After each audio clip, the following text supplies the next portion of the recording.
Long before America learned how to remember itself, there was a place that vanished without permission. Not burned, not conquered, not buried, simply gone. Roanoke. The name survived, but the people did not. And for centuries, the story ended there until something else refused to disappear. It always begins the same way: winter, late December. The kind of cold that doesn't bite immediately, but settles into the bones and waits. The kind of cold early America knew well before brick cities, before highways, before noise drowned out the land's quieter warnings. The island sits still in that season, trees spread bare, marsh grass stiff with frost, the sound of the Atlantic reduced to a slow, patient breathing. Nothing about the place suggests urgency. Nothing warns you that memory itself still walks there. And yet, on certain nights, sound returns. Not voices, not footsteps, bells, church bells. Clear, measured, impossible. The first recorded account came generations after the colony vanished, when England settlers pushed inland and fishermen began working the coast more regularly. They knew Roanoke as a failure, a lesson, a warning passed down like a half-remembered prayer. But in the winter of 1701, a small crew anchored offshore reported something they could not explain. It was Christmas Eve. The night was calm enough to hear water drip from oars. Fog lay low, thick but unmoving, as if the air itself had frozen in place. The men were preparing to sleep when the sound reached them. A bell, single, distant, measured. They thought at first it came from another ship, then from the mainland, then from their own minds, stirred by cold and superstition, until it rang again and again, not random, not chaotic, a church bell ringing as if marking a service long scheduled and never cancelled. The men did not go ashore, they did not need to. The sound carried across the water with unnatural clarity, rolling through the fog like it had direction, like it knew exactly where to go. When morning came, the island stood silent once more. No bell, no structure, no sign anyone had ever been there. The report was dismissed. Seamen's nerves, Christmas imagination, the usual explanations given to things that refused to fit. But the sound came again and again, always the same night, always Christmas Eve, always from the same direction. As America grew altered through colonies, wars, and independence, the story stayed buried under louder history. But Roanoke remained untouched. No town claimed it, no church reclaimed it, no foundation stone ever reappeared. Yet people continued to hear the bells, not every year, not predictably, but often enough that patterns began to form. Those who heard them described the same details without knowing one another's accounts. The bells were old, iron-heavy, not bright or cheerful. They rang slowly with long pauses in between, like something calling across time rather than space. The sound never echoed. It didn't bounce. It arrived. Some listeners felt warmth, others felt dread. A few reported both at once, and always the ringing stopped before midnight, as if the service had ended, as if whoever or whatever was calling had waited too long enough. By the late 1800s, local families living along the coast had learned not to investigate. Grandparents warned children to stay inside if the sound came. Fishermen refused to sail near the island on Christmas Eve, no matter how clear the weather. They didn't speak of ghosts. They spoke of unfinished gatherings, of a congregation that never stood up to leave, of a Christmas that began but never reached morning. Because Roanoke did not vanish in fear. It vanished in expectation, and whatever rang those bells was not calling for help. It was calling for attendance. By the time historians tried to document the phenomenon, the stories had already grown cautious. Details were withheld, locations blurred, names disappeared. People who heard the bells often refused to put it in writing. Sound, after all, leaves no footprint. And yet, on the last Christmas Eve before the turn of the 20th century, something changed. The bells did not ring once, they rang in sequence, as if more than one bell had survived, as if the church, whatever church once stood there, was finally full. And somewhere in the dark marshland of Roanoke Island, something ancient prepared to finish what had been interrupted, because this time the bells were not alone. By the time the bells rang in sequence, Roanoke was no longer a mystery people wanted solved. It was a place carefully avoided. The land itself encouraged that avoidance. Storms bent around the island more often than they struck it. Fishing boats lost their bearings when they drifted too close. Compasses behaved strangely, not spinning wildly but setting a few degrees off, as if north had shifted slightly out of place. Locals said the ground remembered more than it showed. The first man to step onto the island after the bells rang in sequence did so against advice, logic, and history. His name never mattered. It never does in stories like this. What mattered was his profession, surveyor. He came with instruments, chains, notebooks, and the confidence of someone who believed merriment could tame uncertainty. He arrived 2 days after Christmas, when the ground still bore frost but no snow. The island welcomed him politely. No sound, no wind, no warning. He found no ruins at first, no collapsed walls, no markers of a settlement lost to fire or war. The land looked smoothed, as though time itself had taken a deliberate hand to erase its own handwriting. Then he found the depression, not a hole, not a pit, a broad, shallow circle in the earth where grass refused to grow evenly. The soil there was darker, heavier. His instruments behaved normally, too normally. Chains lay flat without snagging. Stakes drove cleanly into ground that felt used, like a floor. He marked it carefully, and that night, as he slept aboard his small anchored vessel, the bells rang again. Earlier than before, not Christmas Eve, December 27th. The sound rose not from the island's center, but from all around it, as if the land itself had learned how to speak in metal. The surveyor woke in a cold sweat. He did not go ashore again. He left at first light, abandoning his notes on the island. Those notes were recovered years later, water-damaged but legible. They ended my mid-sentence. Historians tried to connect the phenomena to known explanations: lost churches, sunken bells, acoustic tricks of wind and water. But no bell was ever found, no metal, no foundation. What was found much later were objects, small ones: a wooden bead embedded deep in the mud near the shore, a rusted buckle discovered miles inland where no settlement had ever existed, a fragment of leather that bore tool marks consistent with 16th century work, all displaced, all as if carried. Theories multiplied, then collapsed. Some said all the colonists moved inland and were absorbed by native tribes. Others claimed starvation, violence, disease, all reasonable, all incomplete, because none of them explained the bells. Church bells were not potable, they were not carried during flight, they were not left behind by accident. They required intention both to cast and to ring, and they were rung only when the people gathered.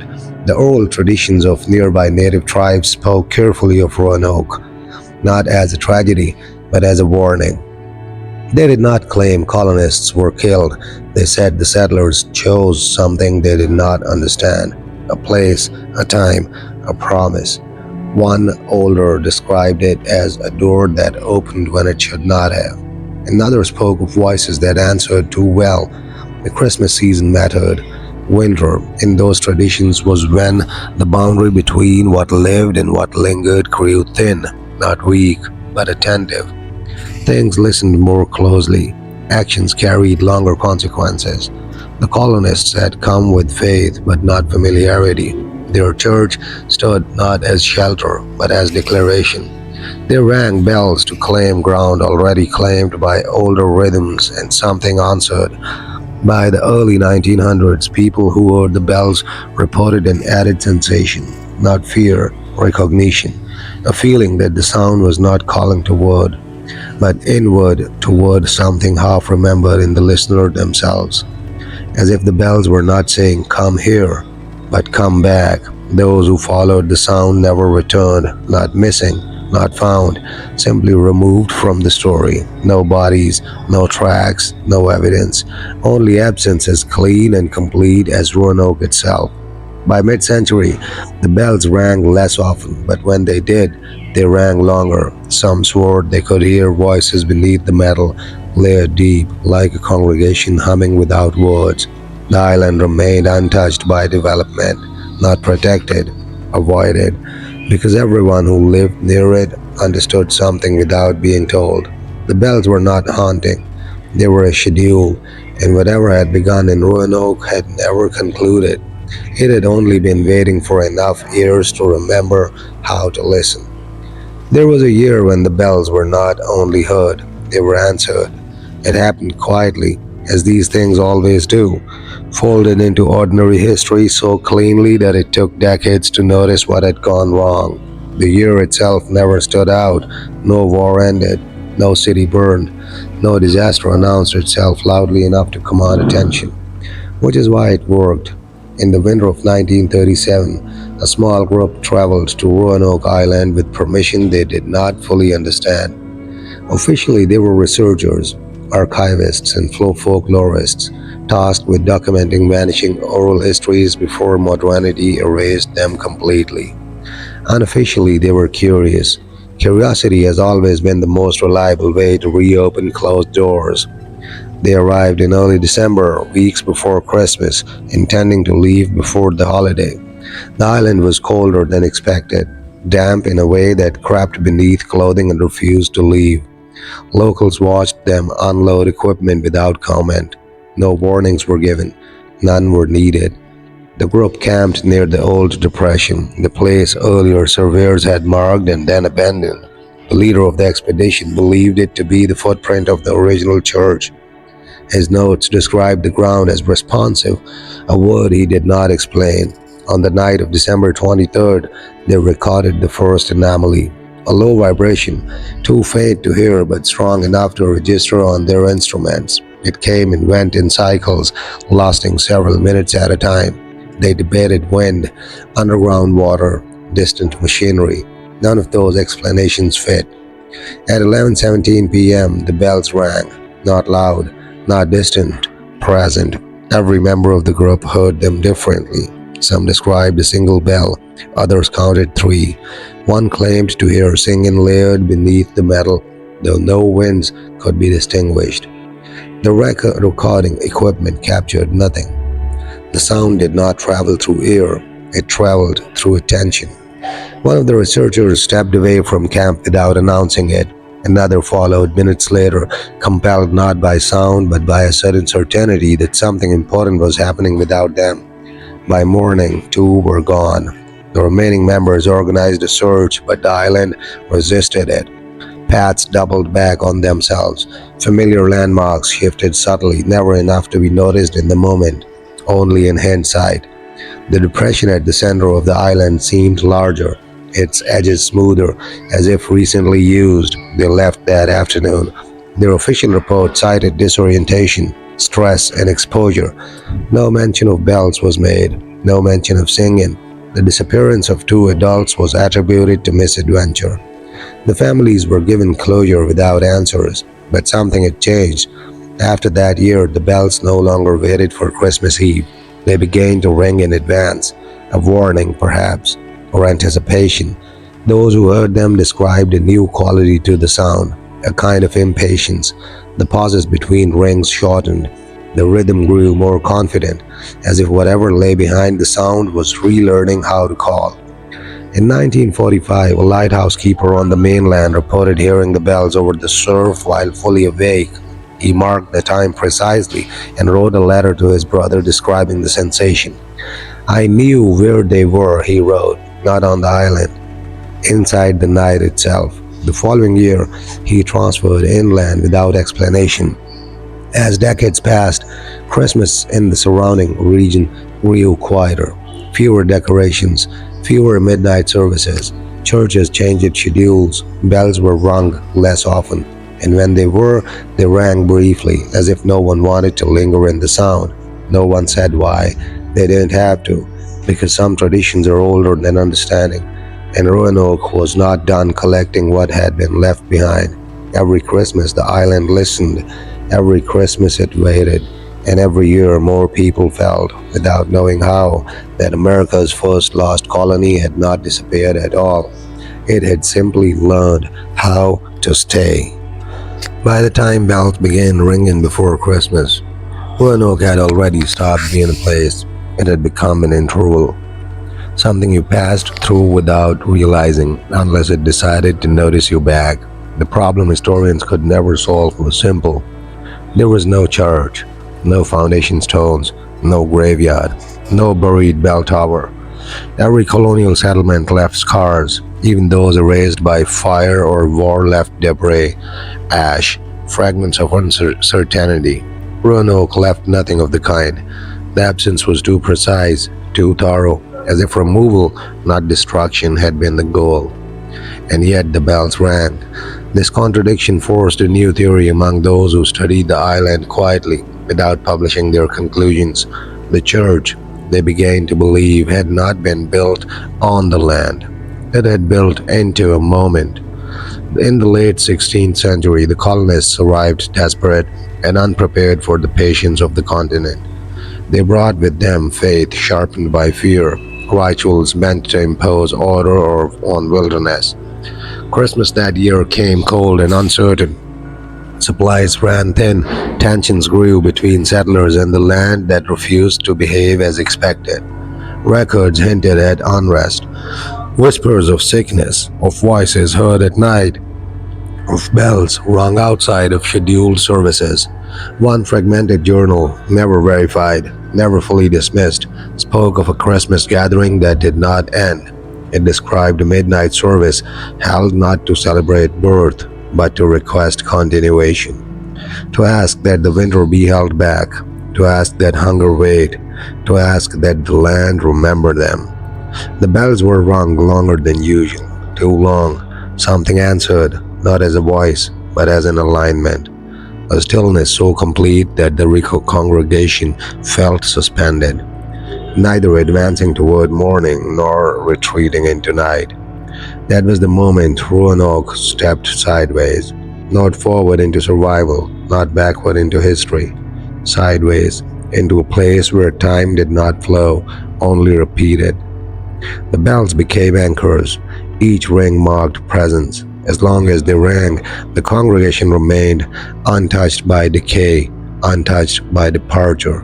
A church without walls, a service without conclusion.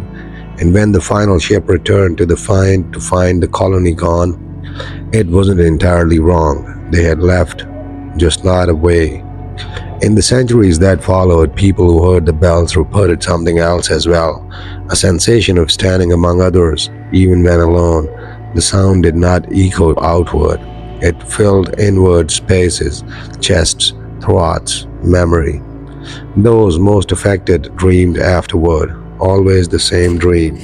A candlelit room without corners, faces half familiar, dressed in old clothes, standing shoulder to shoulder. No one spoke. Everyone waited. At the center, an unseen altar. Above it, bells swaying without ropes. No exit, no fear, just expectation stretched thin as wire. Researchers who collected these accounts noticed another pattern. The dreamers aged differently, not faster, not slower, unevenly. Some carried the dream their whole lives and died peacefully. Others vanished, jobs abandoned, families left without explanation, final sightings always near water. One man walked into the Atlantic on Christmas morning, clothes folded neatly on the sand. When searched, the tide carried back no body, only a faint metallic sound, reported by the rescuers, but never written into the report. By the late 20th century, Roanoke Island became protected, not officially haunted, not historically sacred, but restricted enough to discourage prolonged presence. Signs warned of unstable ground, permits were delayed, projects stalled. The land cooperated because the church did not need defending. It was already complete. Each year, as Christmas approached, the bells adjusted, sometimes faint, sometimes strong, always patient, always certain that eventually someone would recognize the sound of what it was. Not a warning, not a memory, an invitation to finish the service that had never ended. And somewhere deep within the island's soil, the depression widened just enough to matter. Most people sleep through Christmas night. That is not accident, it is mercy. Those who remain awake by duty, by grave, by choice, are the ones most likely to hear what the night is actually doing. By the mid 20th century, Roanoke had acquired a new kind of witness, people who had nowhere else to be.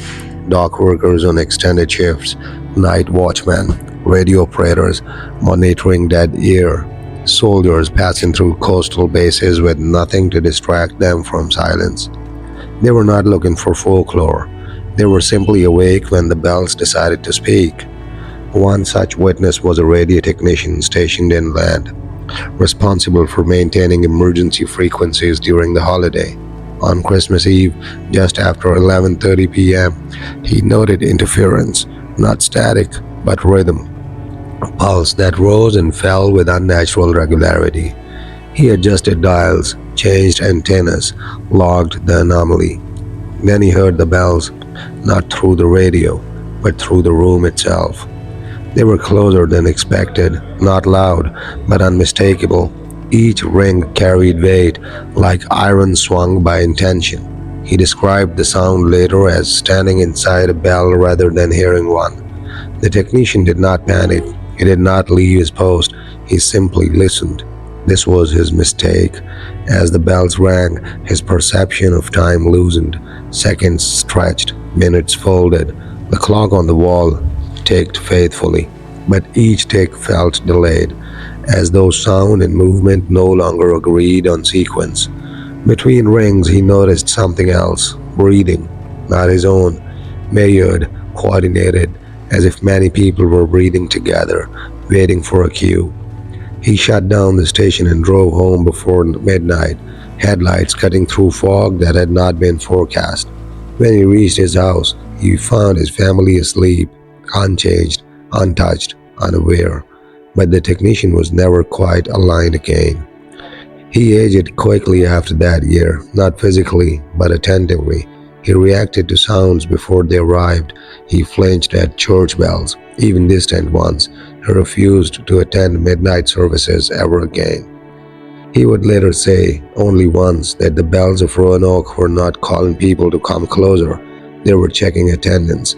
Around the same time, residents near the island began reporting lights, not lanterns, not campfires, candlelit, steady, warm, arranged in lines too elderly and too orderly to be accidental.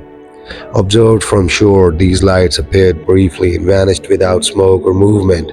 No boats were seen, no figures identified, just light where none should be. Children were the most sensitive to it. They asked questions adults could not answer. Why did the island glow? Why did the wind sound like singing? Why did some nights feel full while others feel empty? Parents redirected, changed subjects, closed curtains, because the children who fixated on Roanoke tended to wander, not immediately, but eventually. In 1968, a boy disappeared after following what he described as music without words. His footprints led toward the marsh and ended cleanly at the water's edge. No struggle, no confusion, just conclusion. The search yielded nothing. That Christmas, the bells rang louder than usual. Those who heard them reported a final note that lingered, heavy and complete, as if something had been added. By now, the pattern was undeniable. The bells grew stronger when something was taken, and weaker when ignored. They were not random. They were not trapped echoes of the past. They adjusted. They adapted. They learned what kind of attention sustained them, which meant one thing became clear to those who still studied Roanoke in silence. The colony had not vanished all at once. It had thinned over time, over years, over Christmases. One voice at a time, one breath added to the waiting congregation, and whatever held them there was patient. It had already waited centuries. It could wait longer, because Christmas would always come, and someone would always stay awake. There came a time when ignoring the bells no longer felt sufficient. By the early 1970s, Roanoke had attracted a different kind of attention. Not curiosity, not folklore, but concern. The disappearances were too consistent, the reports too similar, the timing too precise. Christmas had become a variable no one wanted to acknowledge, but no one could remove from the equation. A small, unofficial group formed without a name. They were not hunters of the supernatural. They did not speak of curses or spirits. They were engineers, clergy, historians, and one man whose expertise lay in demolition. People who believed that any problem, given enough planning, could be solved by interruption. Their conclusion was simple. If the bells required a structure, destroy the structure. If the sound required space, disrupt the space. If the ritual required repetition, break the pattern. They chose Christmas Eve, not out of symbolism, but necessity. Whatever was happening reached its peak then. If there was a moment to interfere, it would be when the bells expected to be heard. They arrived on the island hours before sunset. Equipment was carried quietly. No permits were issued. No records filed. The land offered no resistance as they set charges around the depression, careful not to disturb the surrounding marsh. As night fell, the island remained calm. Too calm. The bells began earlier than expected, not ringing, testing, short, irregular notes spaced just far enough apart to keep the group alert. Each ring felt closer than the last, though no direction could be identified. The leader of the group, a former minister, began to pray out loud. He stopped almost immediately, not because the prayer failed, but because something else had started answering, not words, harmony. Low, unified, waiting. At 11:58 p.m., they detonated the charges. The earth lifted, then settled. For a moment, there was hope. No bells, no vibration, no sound except wind moving through dead grass. Then midnight arrived, and the bell rang from everywhere. Not loud enough to deafen, not distant enough to ignore. They rang without pause, overlapping, multiplying, folding into one another until the sound became a single, sustained presence, an atmosphere rather than a noise. One member dropped to his knees, hands over his ears, screaming that they were late. Another walked calmly toward the center of the blast site and stood there, smiling faintly, as if recognizing a long-waited signal. No one stopped him. When the ringing ceased, he was gone. The island was changed, not damaged, corrected. The depression was no longer shallow. It had deepened, not violently, but deliberately, forming a bowl-shaped hollow too smooth to be natural. The ground was warm to the touch, despite freezing air. The group left before dawn. They did not speak of what happened. They did not try again, because the bells had answered sabotage not with anger, but with adaptation. After that night, the phenomena accelerated. The bells rang more frequently. The intervals shortened. The sound carried farther inland. Some people heard them miles from the coast, even in places where geography made it impossible. Churches began reporting unexplained resonance in their own bells, metal vibrating without being struck, ropes swaying without wind. Some congregations removed bells entirely. Others locked towers permanently. It did not help. The sound was no longer dependent on iron. It had learned the shape of belief. Those who studied Roanoke reached a grim understanding. The church was no longer waiting for completion. It was expanding. Every listener who recognized the sound added something to it. Every unanswered curiosity fed it. Every attempt to define it gave it sharper edges. Christmas was not the cause. Christmas was the doorway, and the bells were not summoning people to Roanoke anymore. They were reminding the world of a service that had already begun and would not end until someone learned how to let it finish. After the failed attempt to end it, the bells changed how they spoke. They no longer relied on distance, they learned proximity. People began to hear them not as sound but as familiarity, a feeling that something had already been decided and was simply waiting to be acknowledged. The bells slipped into dreams, into moments of stillness, into the narrow spaces between thoughts. Inland towns reported incidents with no apparent connection to Roanoke. A woman woke at midnight convinced she was late for a service she had not named. A man pulled his car to the side of the road when he heard bells ringing inside his chest, not his ears. Children began humming melodies their parents did not recognize, slow, circular tunes that never resolved. Recordings captured nothing. Witnesses agreed on everything. The bells had learned how to travel without sound. Christmas Eve of 1984 marked the first documented case of shared hearing. A family gathered in the living room, television muted, waiting for midnight. At exactly 11:52 p.m., all six members turned their heads toward the same corner of the room.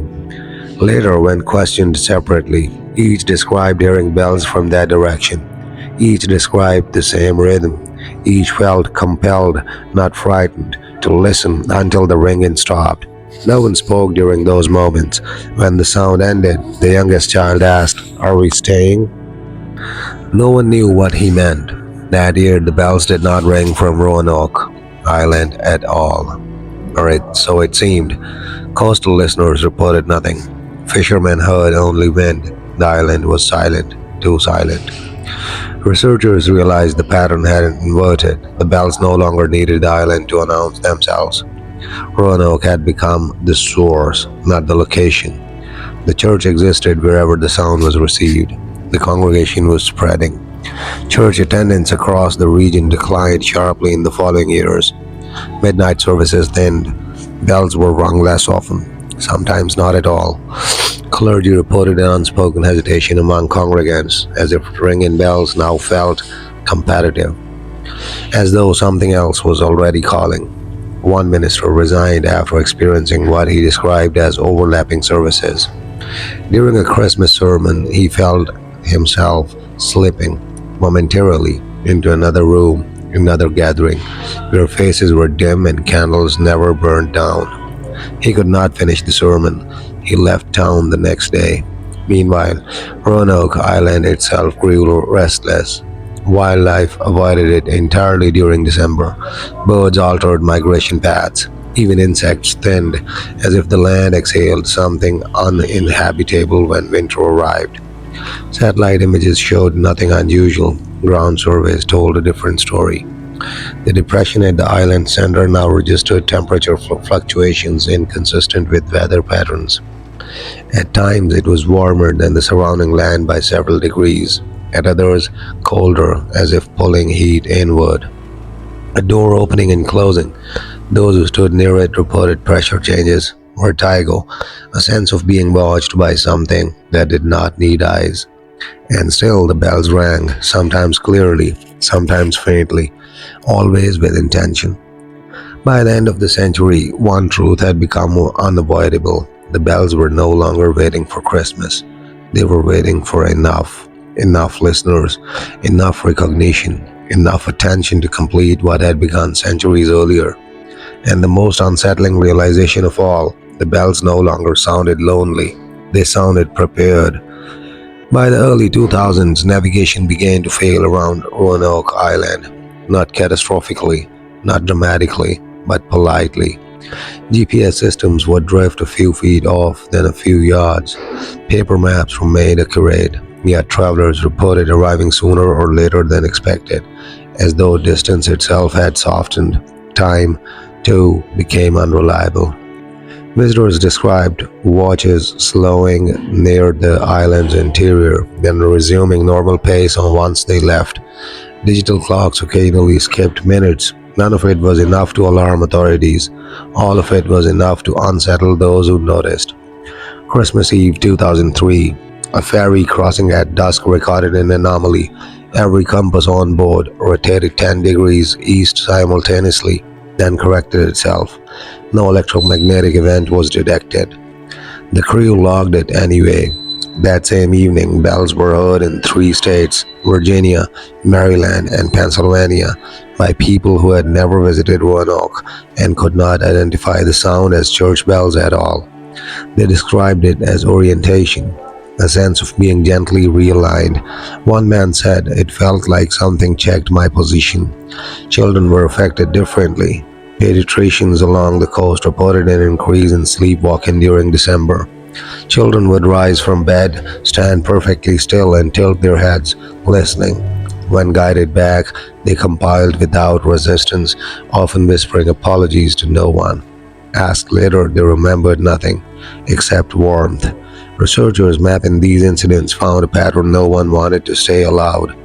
The further the bells traveled, the more precise their reach became. They no longer echoed randomly, they selected. Maps began to lie in subtler ways. Roads felt longer at night. Familiar routes carried an inexplicable heaviness, as if asking something in return for passage. Drivers reported a brief but vivid urge to turn toward the coast, even when traveling inland. No one did, almost no one. In 2007, a family driving home from a Christmas market in Raleigh took a wrong turn on the GPS, one the GPS did not record. They drove for 17 minutes on a road that should not have existed. When they emerged, they were 30 miles closer to Roanoke Island. The road was not there the next day.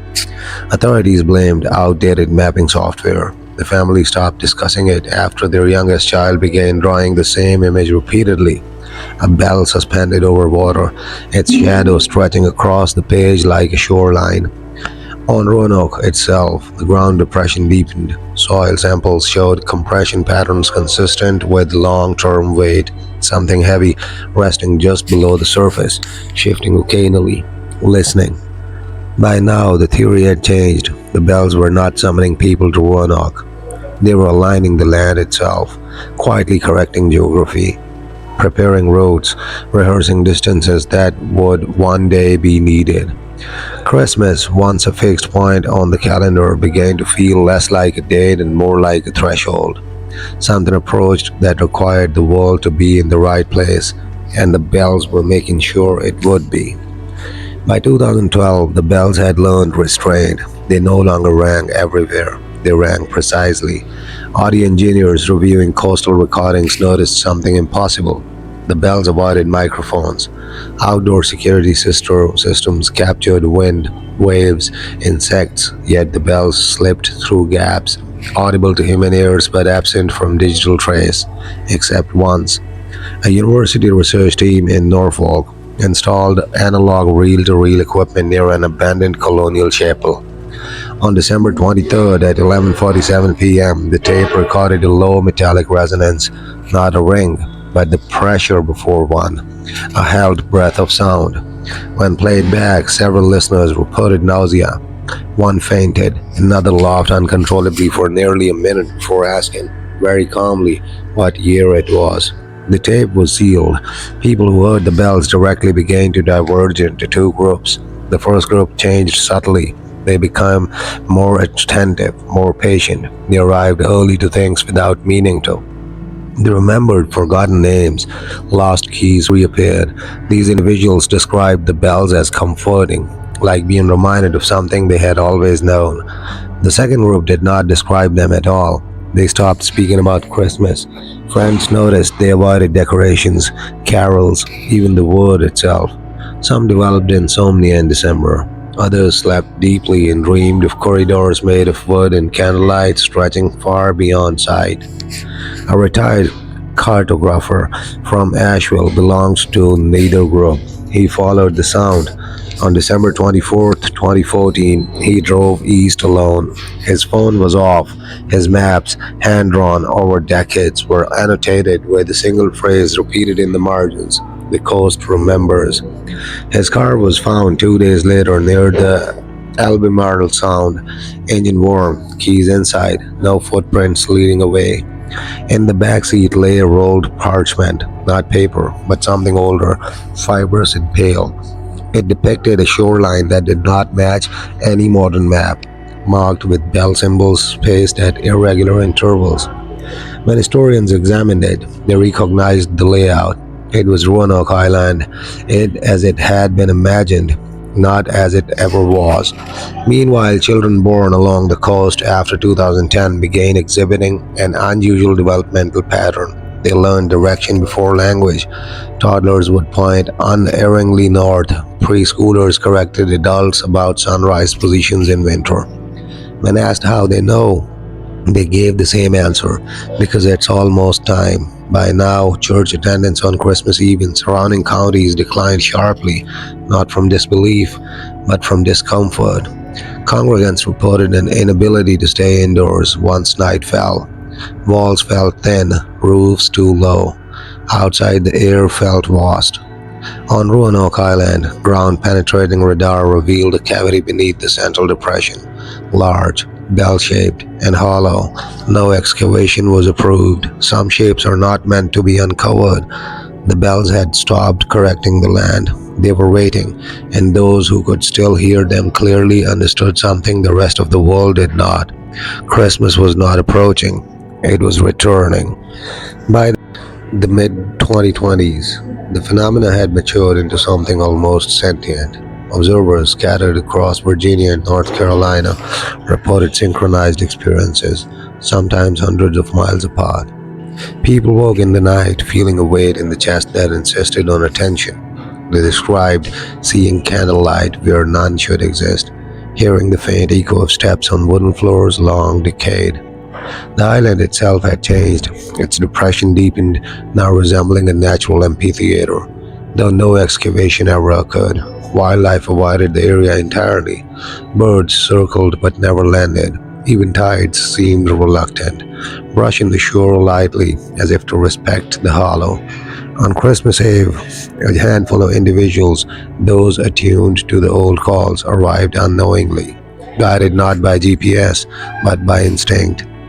They crossed the marshes silently, each step feeling preordained, until they found themselves standing at the depression's edge. Candlelight flickered faintly in the windless air, and the faint ringing of bells grew louder as their numbers increased. At 11:57 p.m., the largest kind began, a sound not carried by air but felt through bone and blood. The participants froze, their hearts synchronizing to its rhythm. Every pulse, every breath became part of the bell's resonance. It was not music, it was memory. They watched shadows gather at the center of the hollow, figures dressed in colonial garb, faces obscured, moving gracefully in silence. No one spoke, no one needed to. The air was dense with recognition, as if the centuries of waiting had compressed into a single, heavy moment. One of the attendees, a professor specializing in early American history, felt compelled to step forward. As he entered the depression, the figures parted slightly, acknowledging him.